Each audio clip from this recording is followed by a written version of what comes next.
hasn't done it before? Well, he's returning on the saddle, but I kind of, what I think I know, like, I don't think he was trained properly. Then again, I don't know. We're gonna find out. Because he's an FBI competitor. Yeah. I mean, he's gotta have some I'm sure he pretty does. decent knowledge to the whole thing. I'm sure he does. Right, there you go. Now you can. That's all We're right. gonna find out. And so, you know, anytime I'm starting to, you know, a horse that I don't know, or who's never been trained with me, I don't know his brain, or I don't know anything about it. I think I saw you riding. Yes. Last time I was here. And, but I still kind of go into it like he doesn't know anything, and anything can happen. I was always taught that if you don't fight, you approach it that way, you probably got to do it. Let's do that again. You feel like it's kind of got strong on you. So right off, right back to pee off. And keep that hip down. Don't let it walk out of it too much. When he walks out, he wants to push the hip The out. lower lines, of course, Keep that tip, guy that held does his it a lot tip. can make it look pretty Yeah, you easy. think you get to stay more there. The biggest thing More is there, and then you he's trying to not kind of like a flying chain. get it. Good. Get it. Yep. Because you can take that and they spin around. You can get it in his head. Bring it back. So if Carrie's that pretty does loud. happen, if it does happen, I just tell everybody the best scenario in the ring is drop. Because they'll generally get it. You've got to hold on to them and it stays tight, right? And I mean, they get twisted up and fall down, you know, go down and try to fight, come out. I don't think you're going to have much to worry about here. Stay there. Get back. Get back. Get back like that. Be off without leaving. Be off without leaving. Stay. And stay back. Got a little strong. You make that. Do it again. Sort of the way I like to start with. Stay back. It's just kind of like, I'll start out like I'm just going to lunge him. Roll it to try to get that pee So off. I just leave that rope hanging there. You stay back. And just Can you turn this way, Mark? So you stay here, and you just stay here. She wants you to turn that way. Stay when you get back behind. Can you just turn that way so I can catch on here for her what you're doing?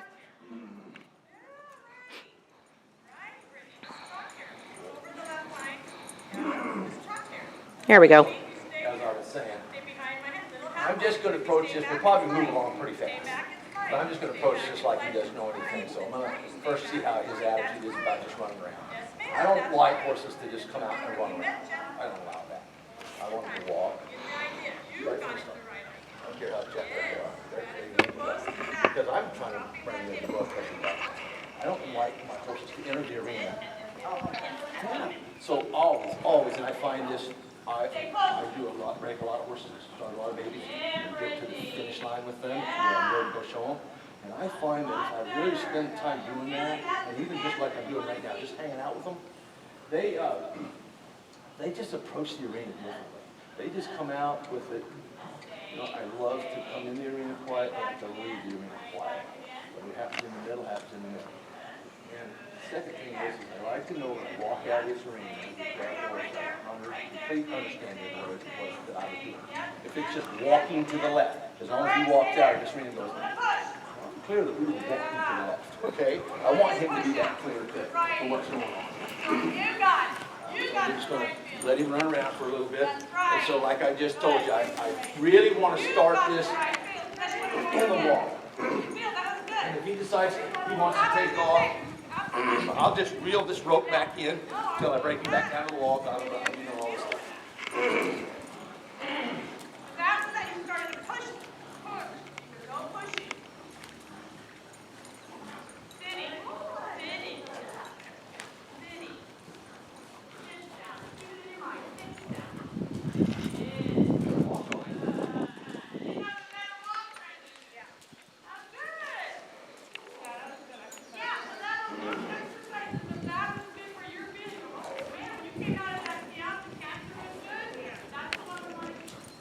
Good boy. Same thing here now. I control that. I asked him to go forward. Do you need water? Yeah, I'm losing my rope. Yeah. No, again, I'm okay. I think it's allergies. Okay.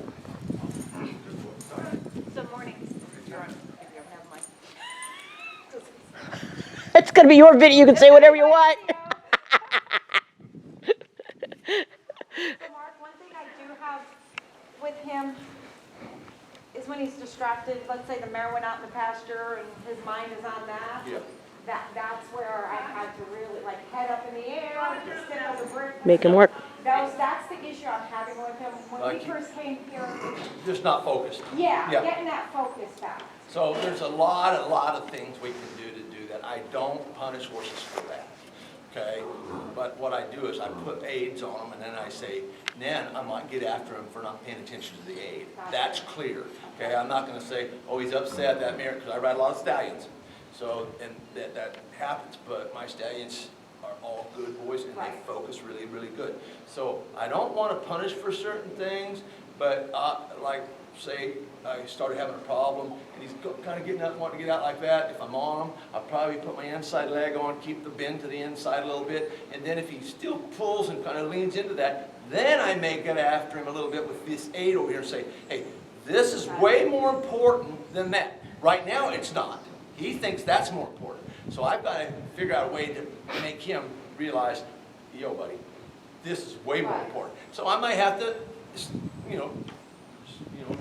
rise the level of intensity on that or whatever, but I'm not, like I said, I just approach things as they come to me. You know what I'm saying? I don't try to create a situation. I don't. If it comes up, then I do. Yeah. And we are here at HPH. We are really big about our corrections or our punishment or whatever. It's Fair. really just do-overs. We just do it again. Okay, you messed up, do it again. You messed up, we're gonna make you do it again.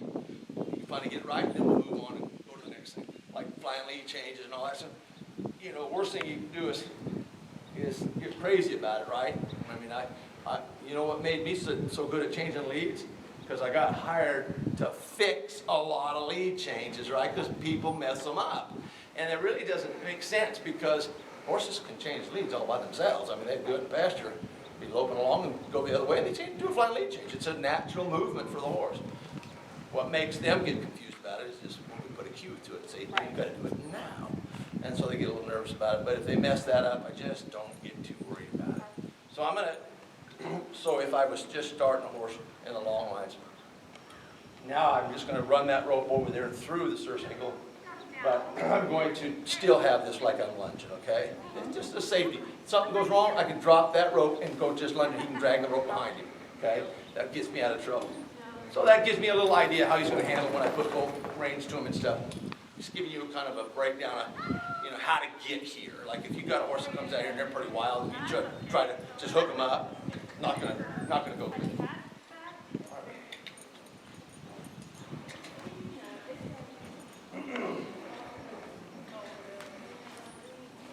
I tell you what, though, I think this is gonna be really good. Yes, I do too. Like I was explaining to the girls on that first horse, the thing you never ever want to lose on a horse, I don't care what level that you're at, is that they never lose the ability to really stretch, right? And so once they kind of lost that I'm going to go back to. And that's what I just do as pressure rewards.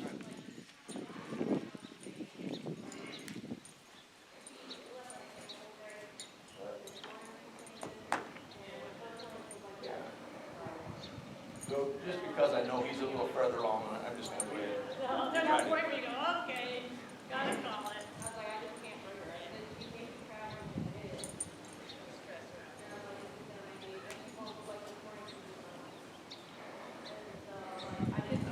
I don't really like my horses just to walk off unless I send them off. But right now, I'm just creating a little bit of passive resistance on both sides of his mouth there. And when he just starts to kind of let go, then I'm gonna let it go back. Okay, so it's just take some of the forward motion out for a minute. Okay, I'm just gonna hold that pressure there. Okay. It's really teaching them to stretch to the release. I'm just going to hold this a real trainable moment right here. He's releasing the other end. But he's just kind of, look where his ears are. Yes. He's not acting like I'm even here. Right. So I'm just going to create that pressure. I don't really want him back. Yeah, right.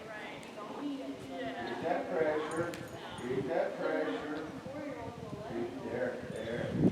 Any semblance that I get of a downward motion or release of their jaw, I'm going to release back. Okay? Any idea? Because I'm just trying to trigger his mind to go, oh, that's what he wants. Okay? So I don't need a lot right away. I just need a little bit. So I'm going to hold him again. He kind of wants to stack his neck and just kind of get up here. There. And that probably came from the driving. Yeah. So here I'm just wanting him, because when they get stiff and up like that in their neck, it just runs right down their back and everything gets tight. Yeah. Oh, that was nice. The whole idea is, we're not interested in pulling a horse's head down. We're interested in him seeking that release downward. Yeah, I think I remember her. So I create pressure. Just tip his nose a little to the outside as we start to fall in. And when I tip their head to the outside, I want the shoulder to follow. And I'll explain that a little bit better after we get going. So right now I'm just trying to work on getting him to let go. There we go. Just get him to let go.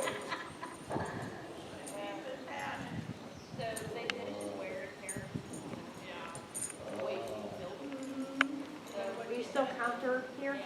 A little bit, because he just wants to fall in off that and gets distracted. So I just kind of tip his nose to the outside.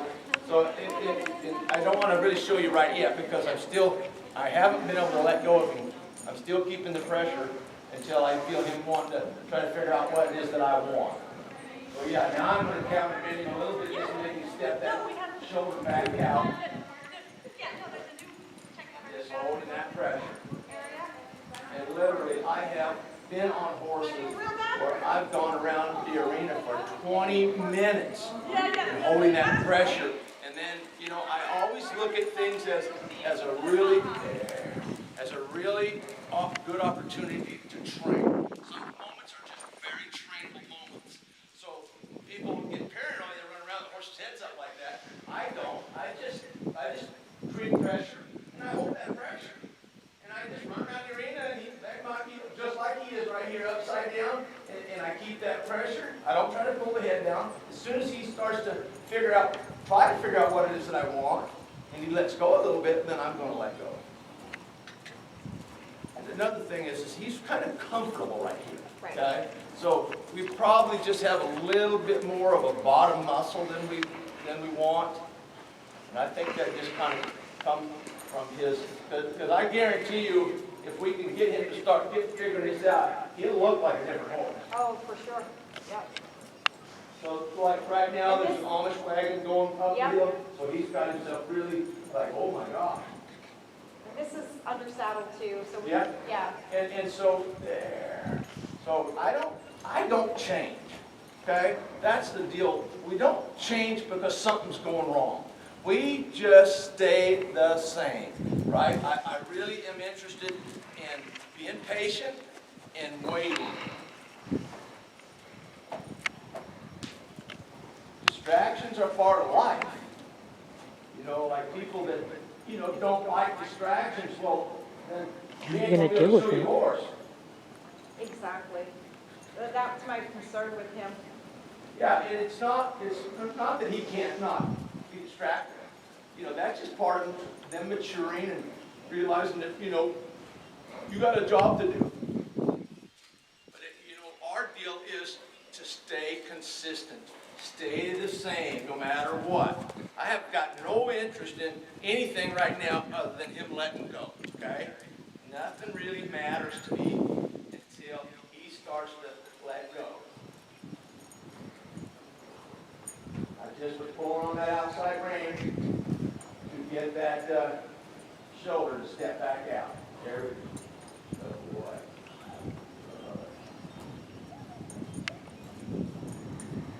So, he's just very alert, right? Just very alert. He knows his surroundings. He's, a little concerned about that. That's okay. Friend down me. But I'm not gonna change. I do not care. I don't care about distraction. I love it, actually. Even as frustrating as they can get, but it's really just more where we need to be.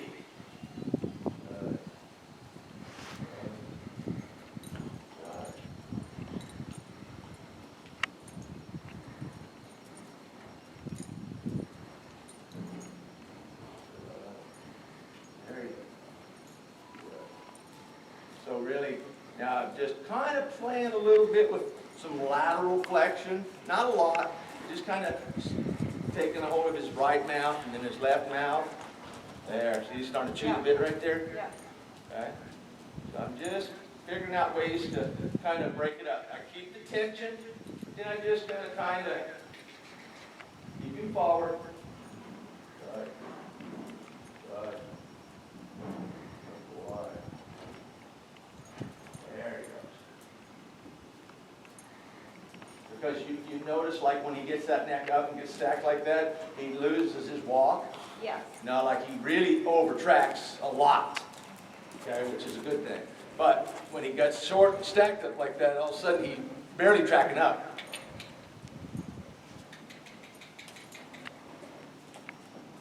Same thing, so I'm just going to keep some pressure, keep some pressure. Yeah, you can belly pull it. Yeah, that's totally Because good. everything's by way of the mouth, right? Yes. That's the only control you have. So everything's by way of the mouth, and they're sitting behind them. They don't care. We care. You know, performance horses got to be able to relax.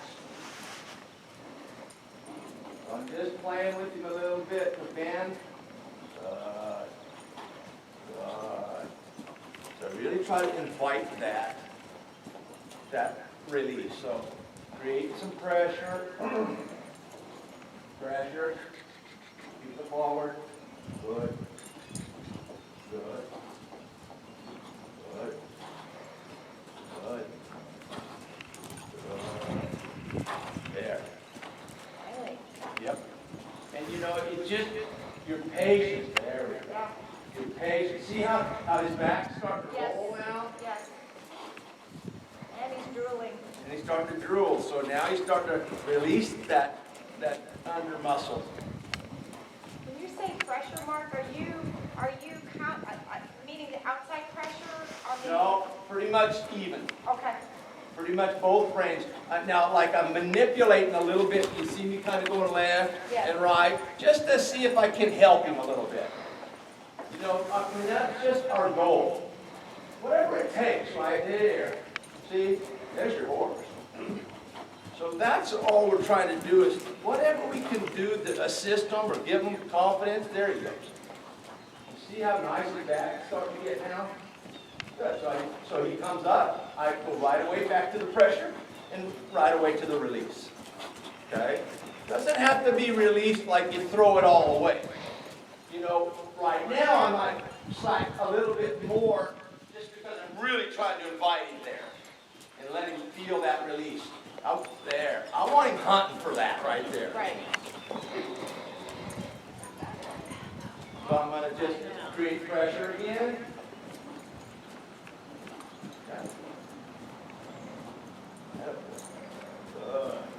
Got nice cadence. Good.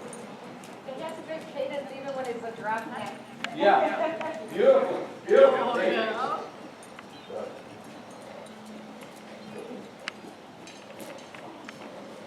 Half off a little bit right there. Keep that pressure. You know, and it's just going to take a little bit of extra time with him because where he gets a little stacked up there, that's sort of his go-to place. We got to change his go-to place to something else, right? To that stretch. Even when you do shorten the neck and start to get them up in a frame, you still want to have that feeling that they're reaching to the bit, not that they're just held, okay? And I'm 100% sure that's what you want to achieve.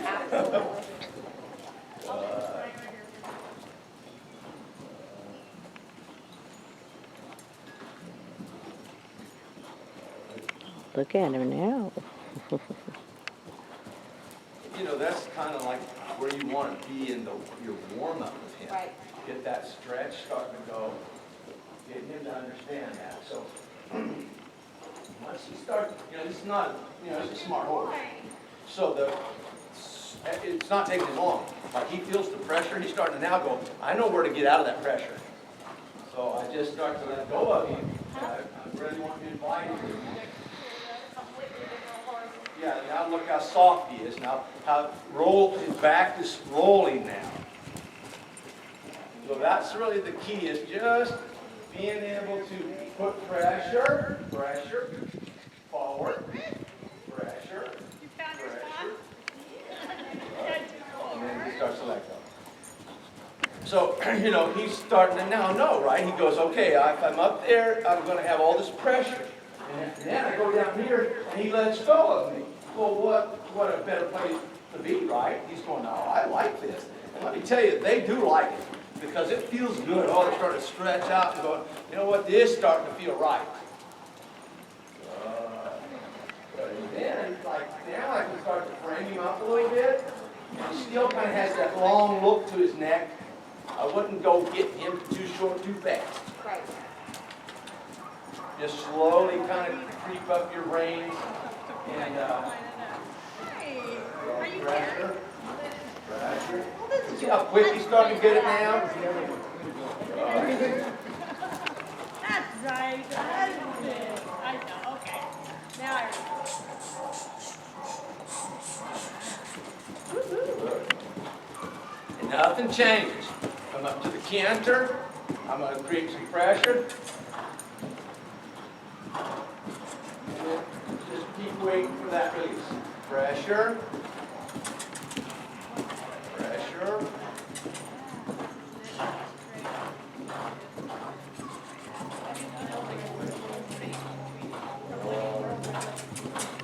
Straight up, straight. My mare likes to go like this. He'll just get her back up. She's a good mare. I love her. Just creating a little more pressure.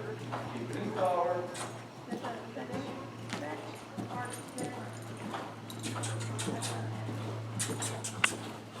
In the canter, sometimes like when they start to let go, they'll go to break down. Right. So I just kind of keep it a little more drive on. Make him maybe cant a little bit faster than I would normally. There he goes. Are you even on both reins now? Yes. Okay. I'm still manipulating from side to side. But now I'm starting to let go. Okay. Because he's starting to let go. There, see that? Good. And he gets a little lost there because he's kind of seeking that contact, which is good. That's a good thing. But we needed to seek it downward. They should have that feeling when you let go of the horse, they should just keep reaching for the bit. And then when you shorten up, they just should come back. That's what I'm saying. We don't want to lose that stretch. They can't stretch, that's all I work on. Because, you know, without the back, you really got nothing.